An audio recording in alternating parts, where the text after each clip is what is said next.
নবীকে কেন ভালোবাসবো? আমরা আমাদের কারণে ভালোবাসবো না নবীর কারণে। আমরা যদি আল্লাহর নবীকে ভালোবাসতে পারি, দুনিয়ার জিন্দেগিতে আমাদের যেমন ফায়দা হবে, হাসরের ময়দানে রহমাতুল লিল আলামিনের হাতে আমরা হাউজে কাউসারের পানি পান করতে পারবো। আল্লাহ পাক রব্বুল আলামিন এই সুযোগ আমাদেরকে দিয়েছেন রাসূলকে ভালোবাসা, রাসূলের শান আলোচনা করা। যত বেশি আলোচনা করবে তত বেশি শুনতে মন চাবে।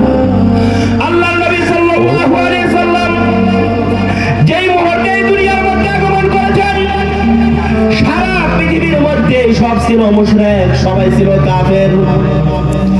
আল্লাহর নবীর ধর্ম কেউ গ্রহণ করবে এমন কোন লোক ছিল না। আল্লাহর নবী বিশ্ব নবী রহমাতুল লিল আলামিন যখন নবুয়ত প্রাপ্ত হলেন, কেউ তো বিশ্বাস করার মতো মানুষ নাই। একের পর এক দাওয়াত দিতেছেন, দাওয়াত দিতে দিতে একজন করে দাওয়াত দিতে দিতে লোক সংখ্যা বাড়তেছেন। কিন্তু মক্কার মুশরিক যারা আছে, কাফের যারা আছে, তারা তো মেনে নিতে পারতেছে না। তারা বিশ্বাস করতেছে আখিরি নবী, আখিরি পয়গম্বর রহমাতুল লিল আলামিন, এই পৃথিবীর জন্য রহমত, বিশ্বের জন্য রহমত বিশ্বাস করতেছে, কিন্তু মানতে পারতেছে না, কারণ নেতামি ছুটে যাবে। মুহাম্মদকে যদি আমরা নবী হিসাবে মেনে নেই, তাহলে আবু জাহেলের নেতামি ছুটে যাবে, উতবা সাইবা যারা আছে তাদের নেতামি ছুটে যাবে, এই কারণে মানতে পারতেছে না।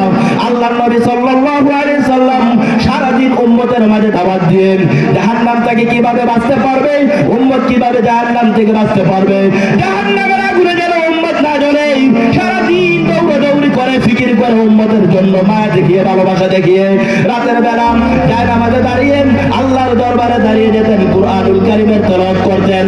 কত ভালোবাসা নিয়ে তেলাওয়াত করতেন, কত মায়া নিয়ে তেলাওয়াত করতেন, কত মহব্বত দিয়ে তেলাওয়াত করতেন।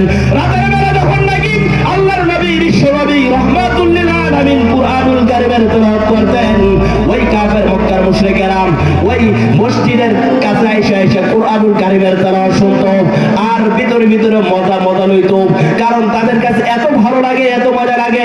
কুরআনুল কারীমের তেলাওয়াত যত বেশি শোনে তত বেশি ভালো লাগে। বলেন সুবহানাল্লাহ।